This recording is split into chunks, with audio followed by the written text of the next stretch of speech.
सरस्वती शिक्षा समिति पाली द्वारा संचालित ऑनलाइन शिक्षण सत्र 2020-21 में आप सभी भैया बहनों का हार्दिक स्वागत एवं अभिनंदन। कक्षा षष्ठी विषय गणित के 5वें अध्याय प्रारंभिक आकारों को समझना। पिछले भाग में हमने चतुर्भुजों के प्रकार के बारे में और उसके गुणों के बारे में अध्ययन किया था, तो आज उसी के आधार पर हम कुछ प्रश्नों को हल करने वाले हैं। तो इससे बेहतर है कि आप एक बार पुनः जो पिछले भाग में हमने पढ़ा था उसको अच्छे से पढ़ें, स्मरण करें, उनके गुणों का अध्ययन करें, ताकि ये प्रश्नावली समझने में आपको और भी आसानी रहे और स्वयं आप इसके उत्तर दे सके, ऐसा आशा करते हैं। तो आइए हम शुरू करते हैं।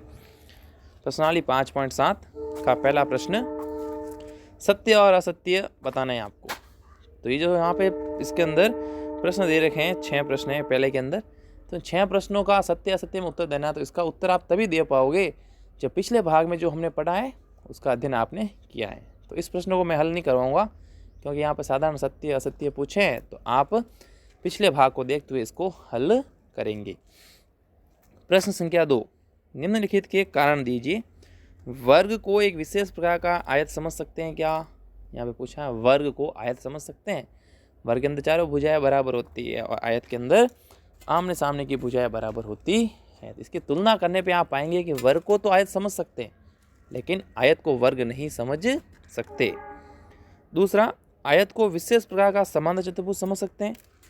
आयत के अंदर आमने सामने की भुजाएं बराबर होती है, समांतर चतुर्भुज के अंदर की आमने सामने की भुजाएं बराबर होती है। लेकिन आयत के अंदर विशेष शर्त है, प्रत्येक कोण 90 डिग्री होना चाहिए, लेकिन समांतर चतुर्भुज के अंदर ऐसी कोई शर्त नहीं है कि उसका कोण कितने डिग्री का होना चाहिए, केवल उसकी भुजाएं बराबर होनी चाहिए आमने सामने की। तो यह भी सत्य है। तीसरा, वर्ग को एक विशेष प्रकार का समचतुर्भुज समझ सकते हैं। तो दूसरे और तीसरे में ही समानता है। वर्ग के अंदर चारों भुजाएं बराबर होती है, आयत के अंदर समचतुर्भुज के अंदर भी चारों भुजाएं बराबर होती है। चौथा, वर्ग, आयत, समचतुर्भुज और समांतर चतुर्भुज प्रत्येक एक चतुर्भुज भी है। हाँ, यह सत्य है, क्योंकि प्रत्येक के अंदर 4 भुजाएं होती है, तो वह एक चतुर्भुज है। वर्ग एक समांतर चतुर्भुज है।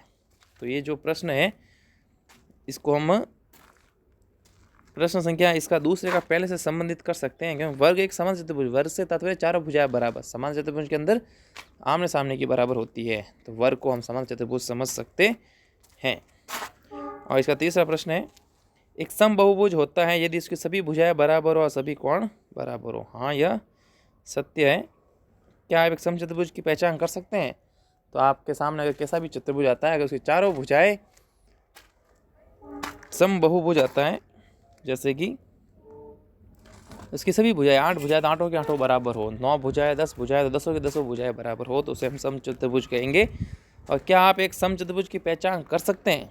तो हाँ, आप पहचान कर सकते हैं। उसके लिए आपको उसका सब लंबाई चौड़ाई का ध्यान रखते हुए उसको पहचानना है कि सभी भुजाएं और कोण आपस में बराबर है या नहीं। धन्यवाद।